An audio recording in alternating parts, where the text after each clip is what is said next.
Acho que a minha... Agora foi. Agora deu certo.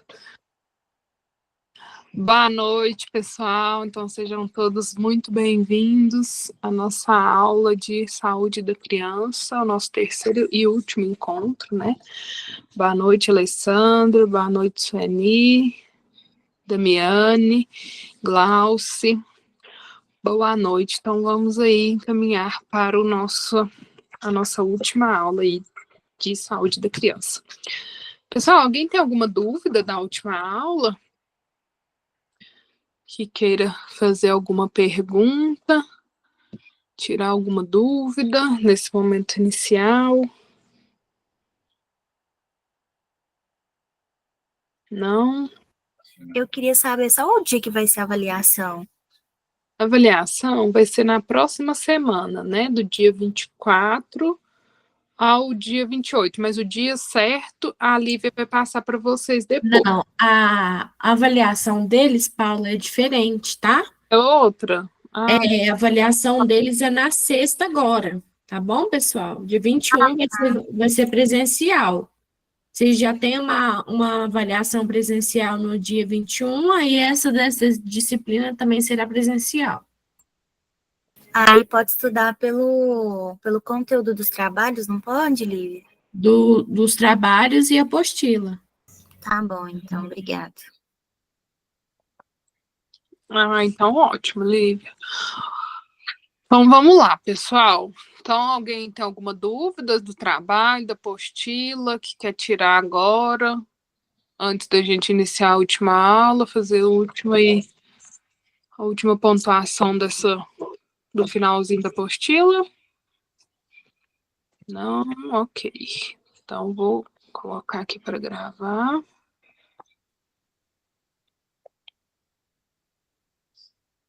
Peraí, gente.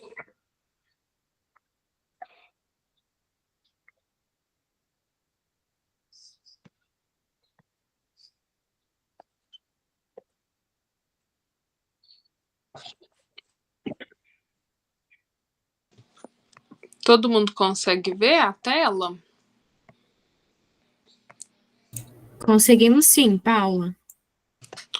Só tá pequena a letra, Paula. Tá, deixa eu tentar aumentar aqui o máximo que eu consigo. Às vezes, se você girar a rotação, liberar a rotação do seu celular, ele fica deitado, sabe? Tá, Fica peraí. maior.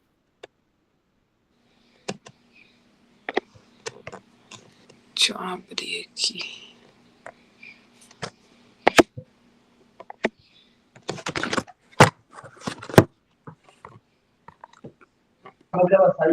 Eu tô olhando aqui, a apostila para mim não está disponível, não. A apostila não está disponível para vocês?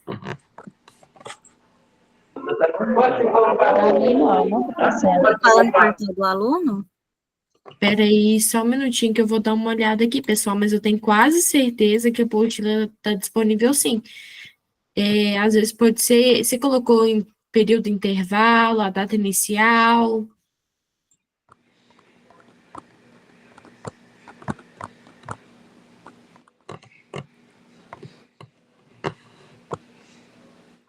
Acabei de verificar aqui, a apostila está liberada para vocês sim, tá, gente?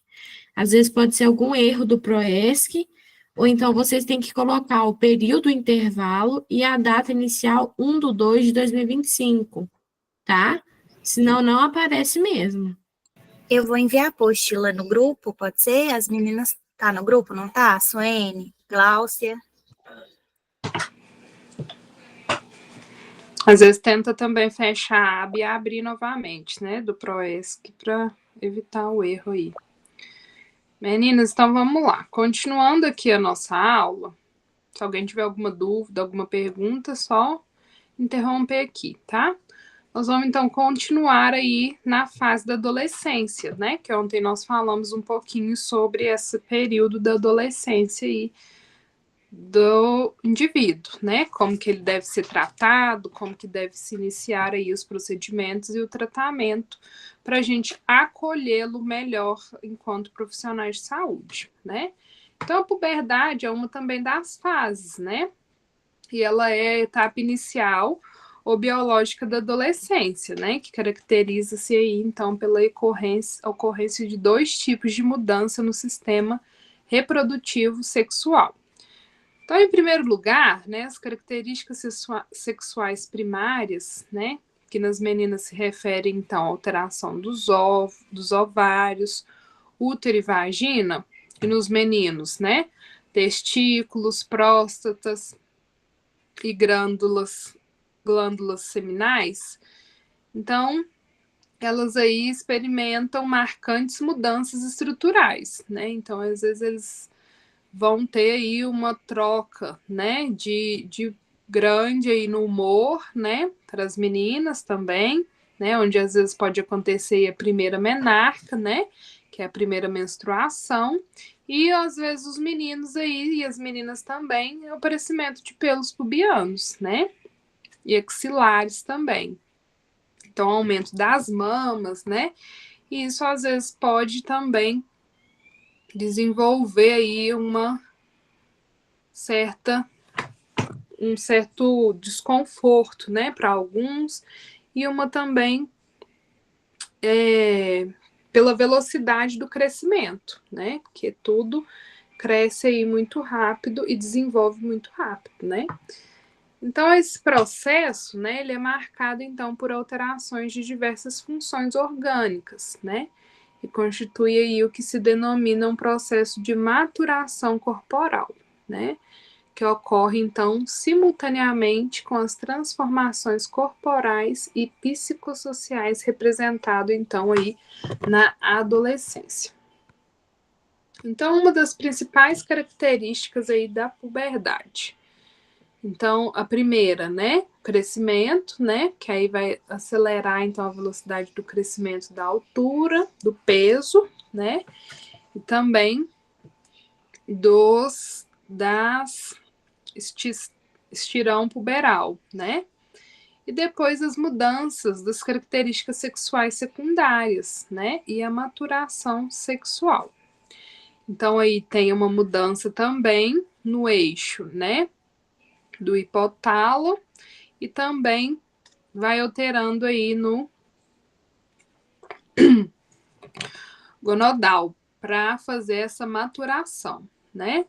Então, o que pode acontecer? Né? O aumento das mamas, útero, ovários das meninas, né? O aumento aí da genitália, do pênis e do testículos para os meninos, né? Devido ao aumento, então, dos esteroides sexuais, né? Estrogênios aí nas meninas e androgênios aí nos meninos. Então, a adrenarca, né? Que é o surgimento de pelos pubianos, né? Vai englobar também os pelos axilares, faciais, devido ao aumento desse hormônio, né? Que hormônio que é esse? O androgênio, né? Então, que ele produz aí para fazer esse surgimento aí dos pelos. Então, esses fenômenos são interpretados e mantêm uma associação temporal entre si. Então, também, né? Mudança da composição corporal, né? O aumento aí da massa gordurosa nas meninas e da massa muscular nos meninos, né? E da proporção corporal entre os gêneros. Então, outra mudança aí que pode acontecer, né, é a voz, a pressão arterial, né? Por essa desenvoltura pode acontecer alguma alteração, a maturação óssea, né? A área cardíaca, a área respiratória, porque o sistema está aí em desenvolvimento, né?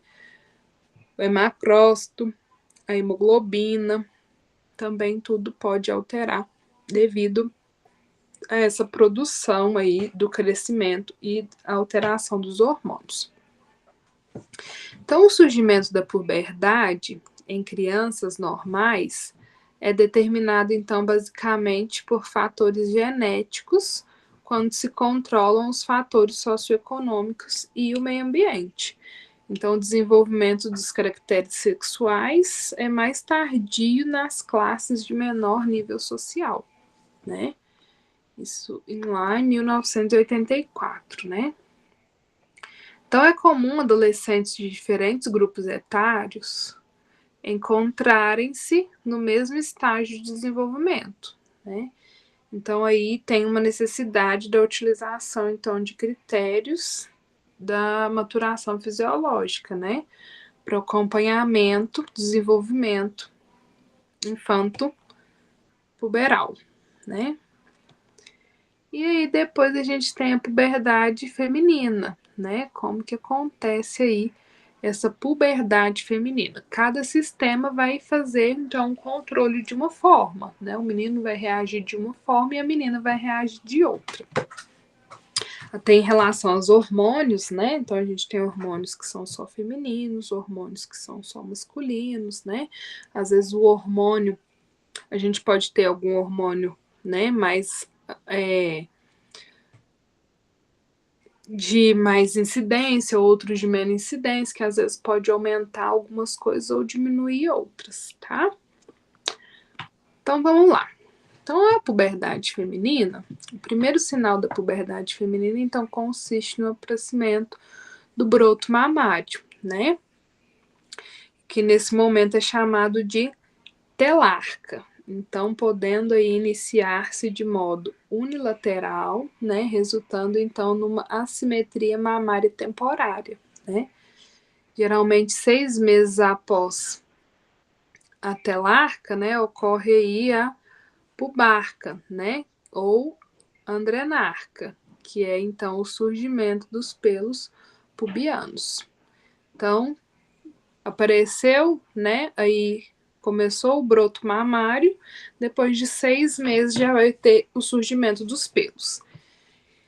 A menarca, né, que é a primeira menstruação, que é um fato marcante da puberdade feminina, então ocorre em média dos 12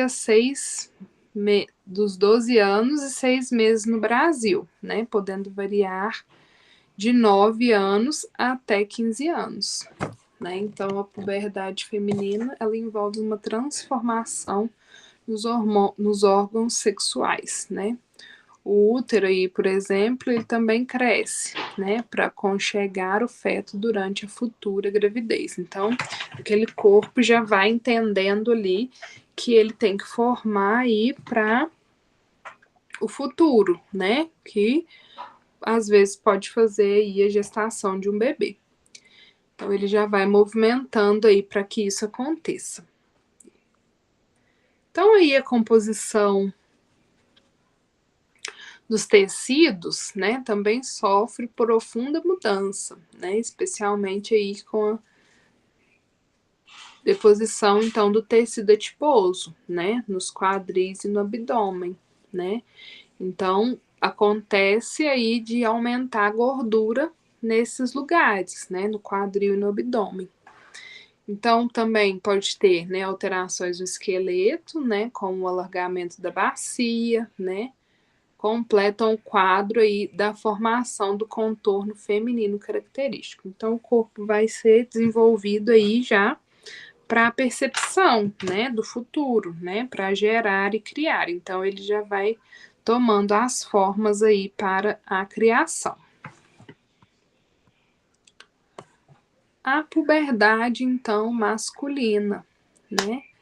Então, no sexo masculino, né, o início aí da puberdade evidencia-se, então, pelo aumento do volume dos testículos, né? O que ocorre em média aí dos 10 anos e 9 meses, né? Podendo variar de 9 a 14 anos. Então, dentro desse período pode acontecer, então, da mudança, né? Então, em seguida, aparecem então os pelos pubianos, né, em torno aí dos 11 anos e dos 9 meses, né, que aumenta esse pelo.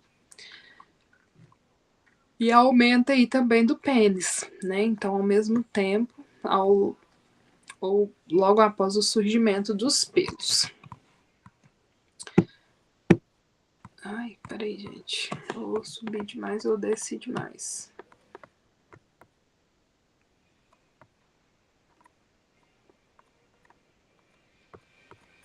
Achei. Então, aqui o pênis começa então a aumentar em tamanho e espessura, né? E a glande se desenvolve. Então, o processo culmina na maturação sexual completa, né? Isso é, na primeira ejaculação com sêmen, né? A semenarca, que ocorre por volta dos 14 a 15 anos de idade. Então, antes, por volta dos 13 a 14 anos, é comum a poluição noturna, né? Ou ejaculação aí durante o sono. Então, o aparecimento dos pelos, né? Axilares e faciais, dá-se então mais tarde aí, em média dos 12 anos e 9 meses e 14 anos e 5 meses, né? Para esse aparecimento dos pelos. Então, o volume aí testicular pode ser avaliado então por palpação comparativa com o orquidomômetro, né? Que é o conjunto aí padrão. Então, considerando-se que o volume encontrado for maior que 3 ml ou comprimento aí maior que 2,5 centímetros, né? Indica então que o indivíduo iniciou-se aí a puberdade. Então, enquanto volumes de 12 ml ou mais são comuns, considerados adultos, né? Que é o volume aí testicular, que é o comprimento mais a largura em centímetros. Então, a maturação sexual, né? Como que aí ocorre, como que acontece? Então, a classificação mais utilizada, né, para avaliarmos então a maturação sexual é composta aí desde 1962, né, que considera aí as etapas do desenvolvimento de 1 a 5 para mamas e meninas, né? Quanto à genitália dos meninos, a classificação também varia de 1 a 5, né? Então, para ambos os sexos, a presença de pelos pubianos também é classificada de sem pelos, né? Ou pré-puberal a 5. Então, pode ser entre 1 a 5, né? Que é os pelos suprapúblicos, né? Com a formação ali do triângulo. Então, a classificação, né, de 6 e pós-puberal é normal na maioria dos adolescentes. Então, com o aumento dos pelos pubianos nas regiões íntimas, face interna da coxa e região infraumbilical, principalmente no sexo aí feminino, masculino, desculpa. Então, a avaliação da maturação sexual pode ser realizada durante o exame físico, né? A gente está lá fazendo uma consulta de rotina desse adolescente, então ele tem às vezes 14 anos, né? Então, pode ser que a gente possa fazer a avaliação, né? Para quê? Ver se esse adolescente está desenvolvendo no tempo certo, né? Se já começou a surgir, né? Se está às vezes muito adiantado, se está às vezes muito atrasado, então faça aí o exame físico aí através, né?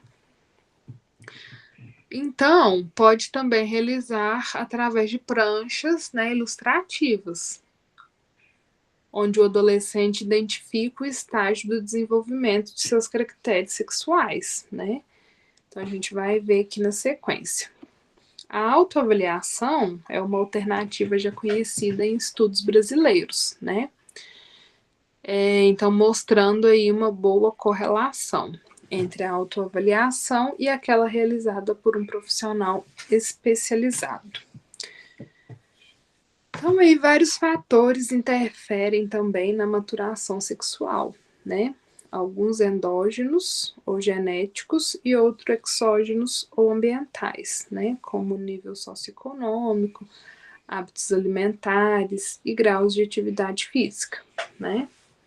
Então, a resultante aí dessas influências determina, então, a época do surgimento da maturação sexual e as suas variações individuais, né? Além das características de uma determinada população.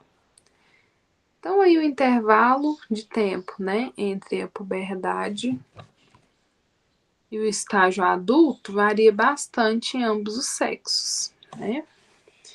Então, para essa avaliação do adolescente, às vezes seria mais conveniente ele mesmo fazer, né, a autoavaliação ali, porque evita também alguns constrangimentos, né, onde esse adolescente às vezes não vai ficar à vontade para fazer aí essa avaliação, né? Então, pede-se para ele para fazer esse autoavaliação e de uma forma que ele vai também colocar com mais clareza, né? Quais são aí, então, como que tá o desenvolvimento desse corpo, né? Pra gente, para ficar também, às vezes, até mais confortável, né? Então, aí estima-se, né, que em 3 anos, o período médio aí do desenvolvimento, desde o estágio, né, 2 a 5, de genitais e pelos pubianos, no caso das meninas, é de 3 a 4 anos, né, que é um período médio aí entre os estágios iniciais de desenvolvimento das mamas. Olá, boa noite.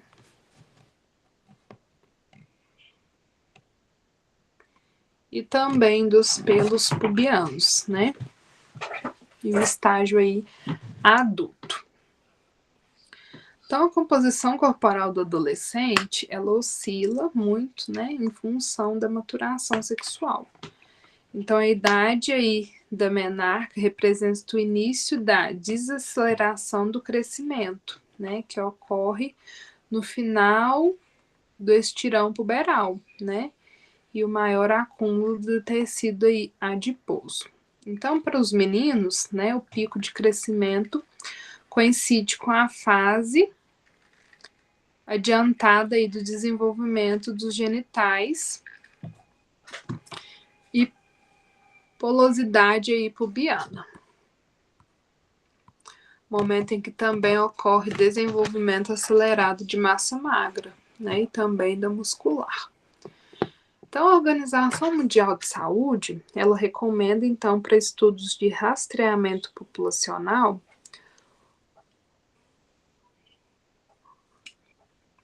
a utilização, então, de 2 eventos de maturação para cada sexo, né?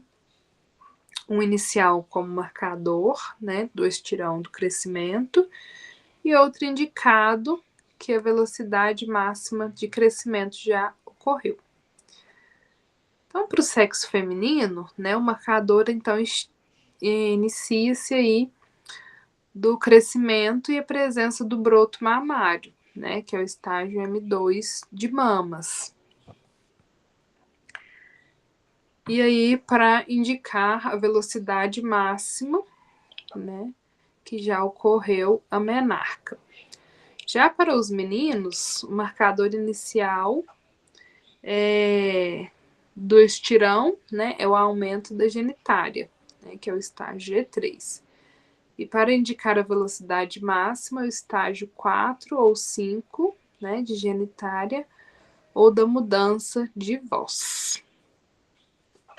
Então, aqui nós falamos um pouquinho, né, dessa fase aí da puberdade, quando se dá um pouquinho do desenvolvimento dos adolescentes aí na fase puberal, né, quando que inicia-se, né, realmente o ciclo, como que faz o surgimento e quais são as glândulas aí que a gente viu.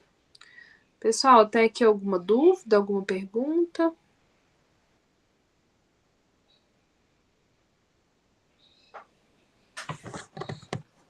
Ok, então vamos prosseguindo. Então aí a velocidade do crescimento, né? Então o grande incremento aí do crescimento físico na puberdade, então recebe o nome de estirão puberal, né? Que trata-se aí da fase da vida, né? Então, executando aí o primeiro ano, em que o indivíduo mais cresce. Então, o crescimento próximo, o crescimento máximo pode alcançar, então, em média de 9,5 centímetros por ano, né, no sexo aí masculino. e 8,3 centímetros por ano no sexo feminino, né? Então, geralmente, a aceleração do crescimento no sexo feminino acontece nas faixas iniciais da puberdade, entre os estágios 2 e 3 de Teymer, para as mamas e pelos pubianos. Então, sempre aí precede a menarca, né? Que geralmente coincide com a fase de desaceleração do crescimento e com o estágio 4. Já no sexo masculino, usualmente a aceleração de crescimento ocorre nos estágios 3 e 4, né? De genitais. Então, a maioria atinge aí a velocidade máxima do crescimento, né? Com o estágio 5, que significa que cresceu também mais do que o normal. Então, aí a avaliação desse crescimento, né? Como que eu faço essa avaliação? Então, para avaliar, né, qualquer adolescente a respeito do seu crescimento e desenvolvimento puberal, é necessário saber com precisão a altura, o peso e a maturação sexual, né? Então, o peso deve ser registrado, então, em uma balança, né, de braço, aferida e zerada, ou com uma balança eletrônica, né, com o paciente vestindo roupas leves e sem sapatos, ou adereços no usuário, e sem objetos, né, no bolsos e nas roupas. Então, a altura deve ser medida, né, com hastes fixas em relação ao piso. O adolescente fica de pé, sem sapatos, tão ereto quanto possível, né, com os olhos e as orelhas alinhados horizontalmente. Então, isso para fazer a medição da altura, né? Uma prancheta fazendo um ângulo de 90 graus, né, com a haste colocada firmemente sobre a cabeça, né, do paciente, enquanto aí o examinador exerce, né, uma pressão suave de baixo para cima, né, sobre aí o queixo.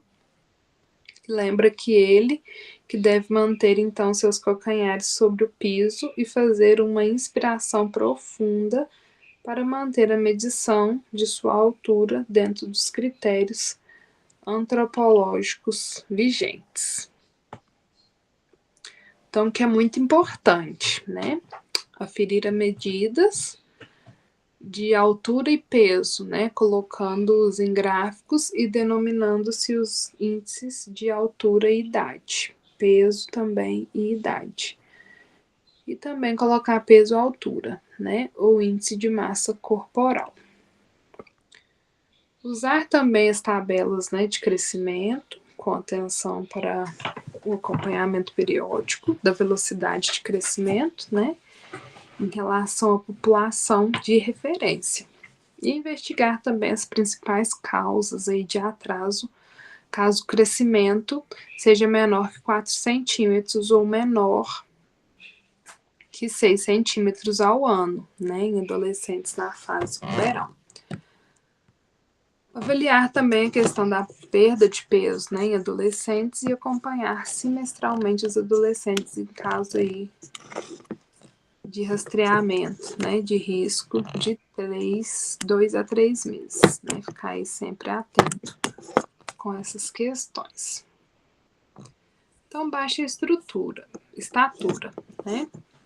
Então, é um atraso puberal, né, que proporciona ao sujeito o desenvolvimento dos distúrbios da autoimagem, né, que persistem, então, até mesmo o completo desenvolvimento sexual.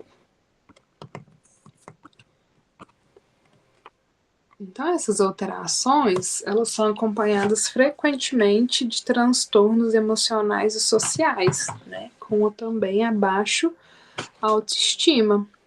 Então, o crescimento em altura é motivo de preocupação por parte dos pais e dos familiares, né, mesmo em classes menos favorecidas. A baixa estatura, né, constitui uma queixa frequente no serviço que atende adolescentes. Então, tem sido usada, né, como indicador de déficits nutricionais progressos e das más condições de vida e saúde, né? A baixa estatura é estabelecida usando aí os critérios inferior aí a 3 ou inferior a 2, né? Para ter 2 aí de scores. Então, para a altura, né, em relação à média do referencial, segundo aí a OMS, em 1995. Então, proposta aí da avaliação desse crescimento, né? E a maturação sexual, segundo o Ministério da Saúde.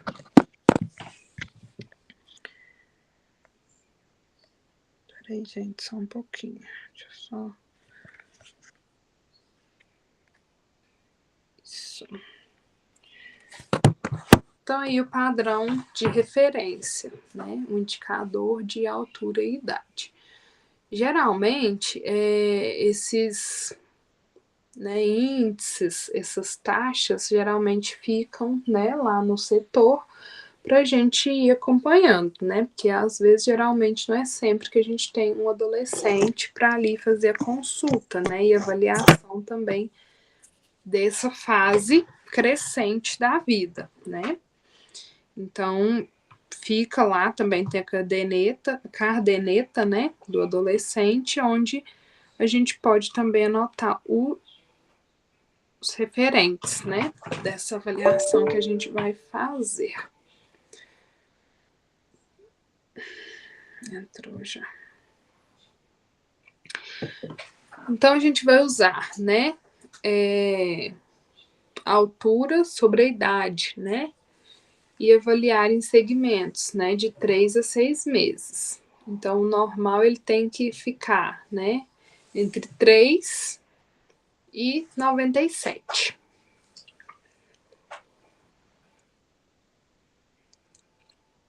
Onde, né, abaixo de 3 aí a gente considera uma baixa estatura e acima de 97 uma alta estatura.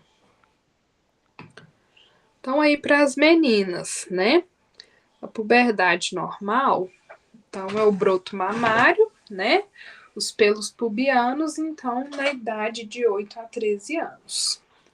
Depois a gente vê uma puberdade, então, precoce, né? Então, a presença de caracteres sexuais secundários antes dos 7 anos. E depois a tardia, né? Que não tem nenhuma característica sexual acima dos 13 e até a ausência da menarca após os 15 anos, né? Então, se eu não tenho, esses são os parâmetros aí das meninas. Depois dos meninos, né, com a puberdade normal, aí o aumento do volume testicular, então, a superior a 3 centímetros, né, e o surgimento dos pelos pubianos aí de 9 a 14 anos. Então, puberdade precoce, né, a presença de caracteres sexuais, então, secundários, com menores de 9 anos, e a puberdade tardia, né, que não tem nada de aumento do testículo, nem de pelos pubianos, acima de 14 anos. Então, aí, a avaliação da baixa estatura e o atraso do crescimento. Então, os critérios, né? Baixa estatura grave, então, na ausência de outros problemas sistêmicos, né, genéticos e endocrinológicos, com a altura menor, né, do percentil 3 ou menos 2, abaixo da média.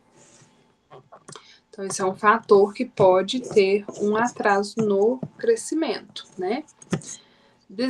Desaceleração do crescimento com velocidade em altura menor que 10. Também gera aí um atraso no crescimento, né? Então, condições predispostas, então, de risco, né? Tumores, radiação, uso de medicamentos, maus hábitos alimentares, hospitalizações prévias, infecções ou infestações graves. E depois o cálculo aí da altura, né, do alvo genético aí em relação aos pais. Geralmente baseia-se aí na mesma, geralmente mais ou menos da mesma idade, né? Então, a altura do pai mais 13 centímetros, né? Então, mais a altura da mãe, então, dividido por 2, né? Esse vai ser a média aí do filho, né? Para o filho homem, né? Meninos. E depois as meninas, para as meninas, então, é a altura do pai, menos 13 centímetros, né? Mais a altura da mãe aí, dividido por 2. Vou precisar voltar aqui um pouquinho, gente, para a gente ver, então, essa tabela aqui da avaliação da baixa estatura ou atraso no crescimento, né? Então, comecei a dosar aí o IGF, né? E o IGFB desse jovem, né? Então, eu vou fazer o quê? Exame inicial, né? Altura, peso, tabelas, índices, né? Depois eu vou fazer, então, o comparativo aí, né? E depois com resultados altos, né? O que eu posso considerar, né? Depois com resultados baixos. E depois fazer o recálculo aí para os resultados.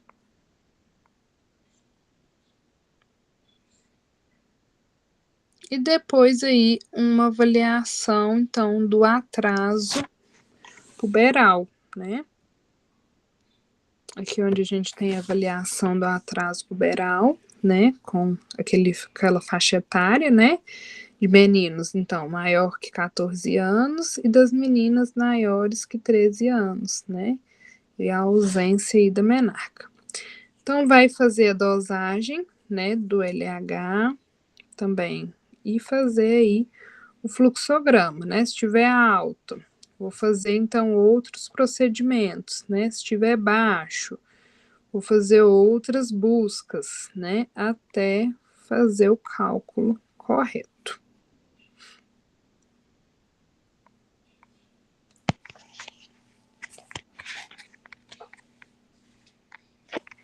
Atraso aí puberal, né?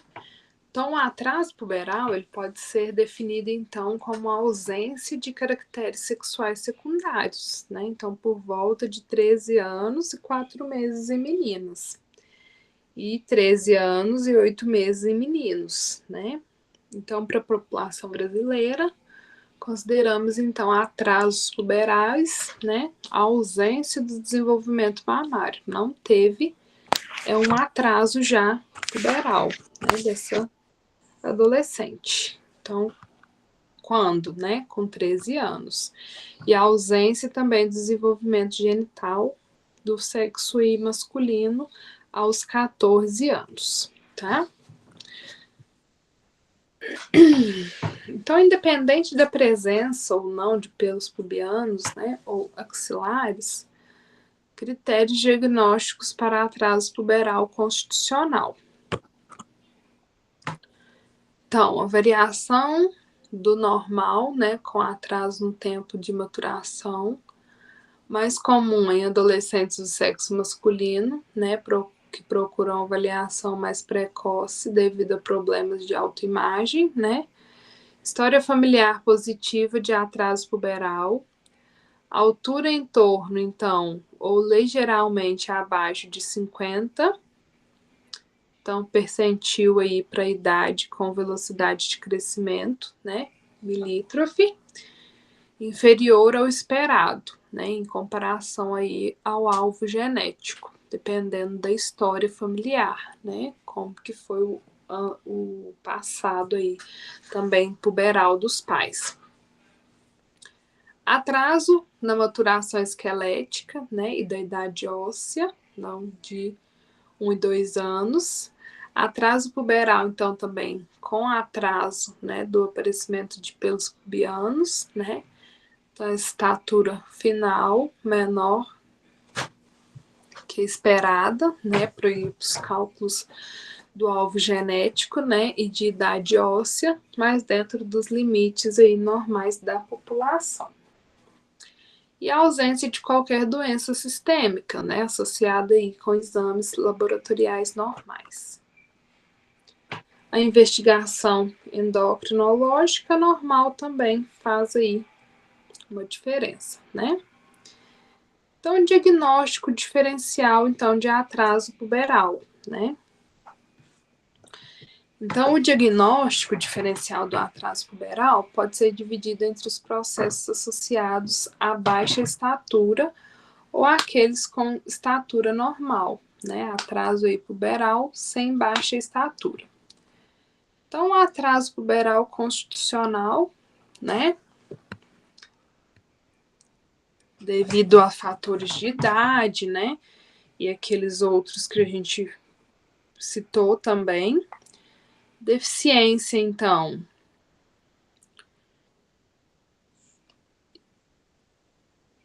da gonadotrófica adquirida, né? Tumores, craniofaríngeo, astrictoma e os adenomas, trauma, infecções, hepatite viral e a tuberculose, né? Estiaçostite e sarcoide. Então, a deficiência também, né? A síndrome de Clown e outras patologias de insuficiência e deficiência do LH e do FSH, que são também fatores hormonais. Então, as patologias adquiridas, né? Infecções ou processos inflamatórios, né?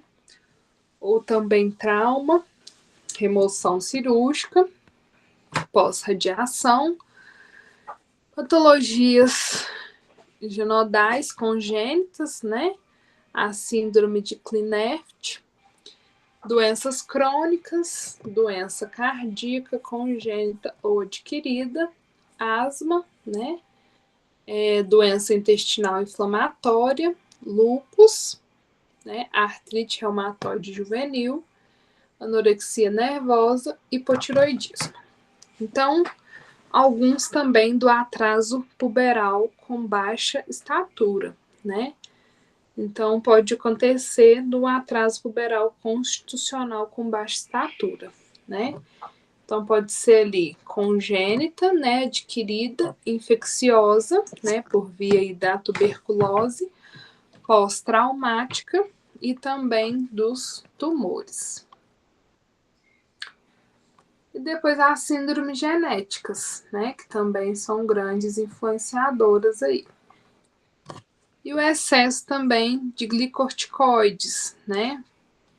As doenças crônicas também, doenças cardíacas crônicas, asmas, doença intestinal inflamatória, lúpus, né? Artrite reumatoide juvenil, que a gente já tinha mencionado, né? Também, anorexia nervosa, hipotiroidismo, tuberculose, né? A cianose tubelar renal, insuficiência renal crônica e o diabetes mellitus também. Depois a desnutrição crônica primária, né? O nazismo psicossocial ou distúrbios emocionais graves, que também são aí fatores que influenciam nesse retardo aí do desenvolvimento. Aqui algumas referências, né, que nós usamos aqui nessa apostila para essa aula de hoje. Pessoal, alguma dúvida, pergunta? Tá tudo tranquilo?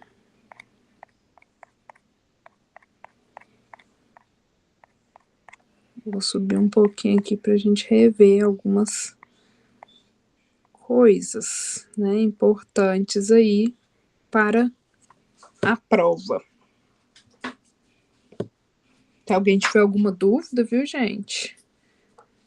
Pode chamar aqui no chat.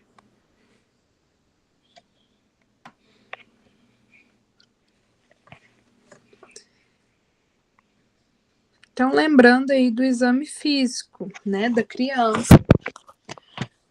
Porque esse exame físico é importante, né? Deixa eu deitar aqui, gente. Porque ele vai ajudar, né, a gente a ver o crescimento dessa criança, né? Então, quando eu vejo aí o crescimento, eu sei, né? Ó, essa criança está desenvolvendo bem, essa criança tem uma melhora, né? O desenvolvimento, a alimentação dela está correto, né? E o que eu vou usar para esse exame físico, né? Na avaliação aí. Então, às vezes, o paciente foi, né, para fazer uma consulta de rotina, né? Então, eu preciso fazer algumas avaliações ali com ele. Então, eu vou usar, né, a inspeção, né, para visualizar a criança, né, ver algumas também reações normais ou anormais, incomuns, né, por meio da observação.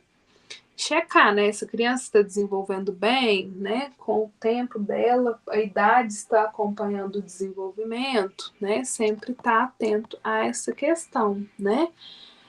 A palpação, né? Então a gente vai ver se tem alguma coisa mais profunda com essa criança, né? Se não tem nada ali, às vezes a gente não tá vendo superficial, mas a gente precisa fazer uma palpação para saber, né? Percussão, né? Para a gente também ver se tem alguns órgãos simétricos, né? Se está tudo certo, comparando aí um lado de outro, né? Depois a ausculta, né? Que a gente vai usar aí apenas com o ouvido, né? Para detectar então sons, né? Às vezes a criança está aí com uma pneumonia, né? Alguma outra questão a gente pode também fazer. Depois, algo que é importante, né? Os cuidados aí com o recém-nascido. Então, observar sempre, né? Os sinais vitais, né? Se esse bebê está de acordo com os parâmetros normais pelos sinais vitais dele, né? Se tem a variação aí da temperatura, né? Como é que tá essa frequência cardíaca, respiração. Que às vezes muitas anormalidades, né, e algumas outros tipos, né, de doenças pode ser evitada aí quando feita a prevenção desses sinais, né? Então ficar também de olho na alimentação, né, as eliminações, quanto, né, ele está fazendo, se ele está fazendo, né? Como que tá essa questão do coto umbilical, né? Se realmente a mãe tá fazendo a limpeza correta, né, do coto umbilical, se não tá colocando nenhum outro, a gente fala de fator cultural, né, nesse coto umbilical, né, porque a gente sabe que às vezes o cultural influencia muito, né, para a recuperação aí desse coto umbilical, então ficar sempre atento e alertar essa mãe, né? Que como é importante fazer a higienização desse coto umbilical de maneira aí certa, né? Depois a prevenção de problemas de pele, né? Então dar preferência aí para tecido de algodão, né? Lavar a roupa com às vezes um sabonete neutro, né? De coco, né? Indicado para crianças, bebês, né, para evitar que ele já tenha às vezes alguma alergia aí com um produto mais forte, né? Lembrar do banho, né? Que o horário do banho, né, a gente precisa ter aí um horário mais quente do dia, né? E também não pode ser muito demorado, né? Porque a temperatura do bebê pode abaixar muito, né? A gente causar aí uma hipotermia por conta desse banho demorado, né?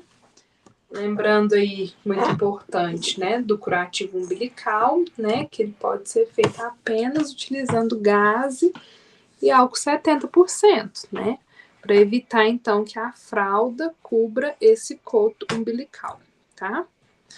Então, também, né, medidas de segurança, evitar que esse recém-nascido, né, venha aí em locais públicos, né, hoje a gente vê uma grande demanda de casos de bronquiolite, né? Onde o bebê pode ter sérias complicações. Então, por isso que o pessoal pede-se, né? Para evitar locais públicos com aglomeração de pessoas, né? Animais, odores fortes, fumaça de cigarro, né? Até porque essas pessoas às vezes já têm um sistema imunológico mais evoluído, né? E a criança ali que acabou de nascer, né, não tem nenhum anticorpo que ainda está presente ali para ajudá-la depois a combater, né? Então por isso a gente fala, né, para evitar esses contatos também, né? Depois a alimentação, né? Incentivar o aleitamento materno exclusivo, né? Respeitando aí as demandas dessa criança, né? Alimentação, né? Como é que deve ser essa alimentação. E aqui também muito importante, né, sobre o crescimento e desenvolvimento desse bebê, né? Então, quais são as dicas aí de estimulação desse bebê, né? O que ele precisa fazer em cada mês para que ele tenha, a gente perceber, né, que o bebê está desenvolvendo perfeitamente, né? Tá caminhando aí conforme o esperado do desenvolvimento.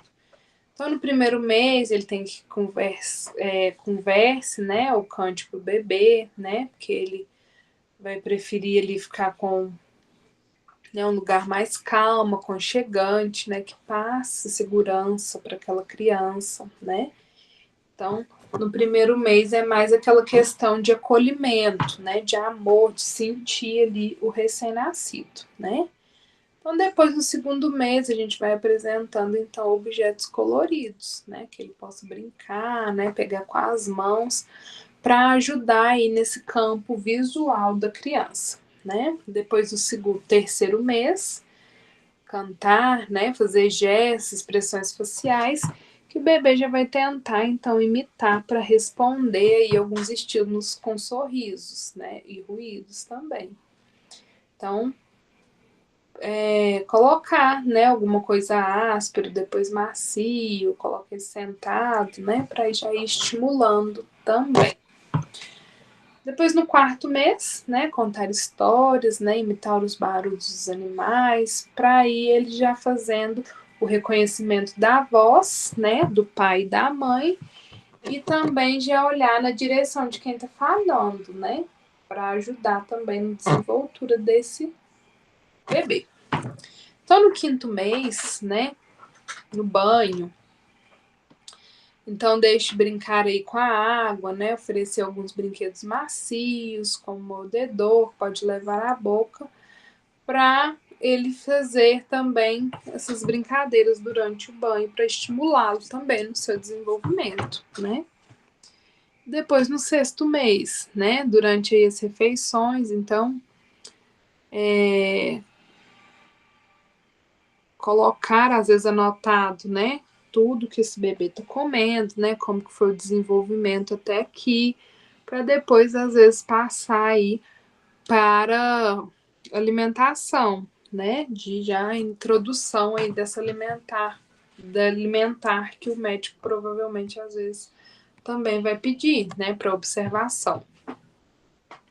Depois, no sétimo mês, né? Brinquedos que façam barulho, né? Coloridos, de diferentes formas e tamanhos, também para ensiná-lo aí fazer tchauzinho, né? Em pouco tempo, ele vai repetir os gestos, né? Então, no oitavo mês, estimular, né? Livrinhos para ele já manusear, né? E folhear, então, para ele já ir também crescendo e estimulando. Brincar também de pique-esconde, né? para ele bater palmas, então quando estiver alegre, deixar ele jogar também objetos no chão, né? Para ele fazer, para ele começar a sentir então a noção, né, da causa e efeito. Depois aí no 9º mês, né, oferecer brinquedos coloridos, né, para que ele possa empilhar, encaixá-los também. E falar também um pouquinho já sobre os animais, né, imitar os sons que eles fazem, né. Depois, no 10º mês, conversar de formas alternativas, né. Então, você quer isso ou aquilo, né? Você quer sentar ou levantar, né? Para ele ter uma opção, às vezes, de escolha, né? Mostrar, às vezes, um livrinho e um patinho, né? Para ele já ir criando esse senso de desenvolvimento, né? E depois aqui, no 11º mês, colocar, né, brincadeiras, né? E colocar alguns objetos, né, que podem ser retirados aí de caixa ou balde, né, para estimular também o desenvolvimento, né, estimular a beber água, né, em copinhos, e eu também com auxílio aí do canudinho para estimular essa sucção do bebê, né. Depois também pode aí cantar histórias, né, disponibilizar livros para ele fazer então o manuseio, né? Um pouquinho das vacinações, né? Então, ao nascer, né? Dose única BCG, hepatite B, primeira dose. Depois, faça os primeiros meses uma segunda dose de hepatite, né? No 2º mês, eu vou fazer, então, rotavírus, poliomielite. Depois, difteria e tétano, né? No 4º mês, a gente faz rotavírus, né? Poliomielite, DTP e VIP, a VOP, né? No 6º mês, então, é a VOP, né? Que é a poliomielite, a 3ª dose. Depois a 3ª dose de difteria, tétano e coqueluche, né? Meningite e outras infecções, né? Lembrando que essa mais completa a gente só encontra aí na rede particular, né? De vacinas. Depois, no 9º mês, né, a febre amarela, dose única, né? Com 12 meses, ele vai fazer, então, a tríplice viral, que é a proteção aí contra sarampo, cachumba e rubéola infantil. Depois, com 15 meses, né, a VOP, que é um reforço, né? E a primeira dose aí do tríplice bacteriana, né, reforçando aí, protegendo contra difteria, tétano e coqueluche. Depois as vacinas vão começar a ficar mais espaçadas, né, onde a gente vai fazer, então, de 4 a 6 anos, né, a segunda dose da DDP, que é o reforço, e depois a gente vai fazer também o reforço da tríplice viral, né, que é a proteção, então, contra sarampo, cachumba e rubéola.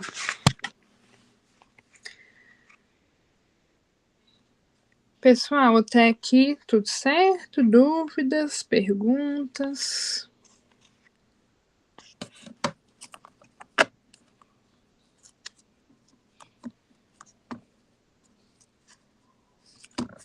Tudo certo, então, né? Então, aqui a gente fez um leve